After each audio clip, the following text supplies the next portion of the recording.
Hey guys, it's Penetrator. Thanks for watching. Today we got a blast furnace gold bar guide, fastest XP for smithing. Gonna get around 300 to 350k XP an hour. Let's get it.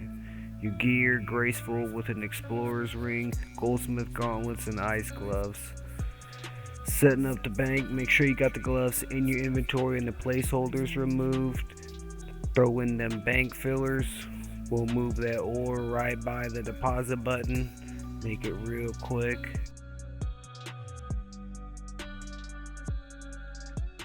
Make sure you keep your fingers on the escape and the space.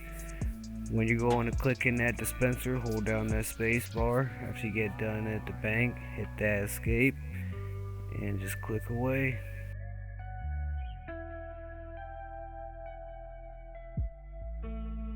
Hopefully this helped you gain a little bit more efficiency and get that 99 smithing, boys. Thanks for watching.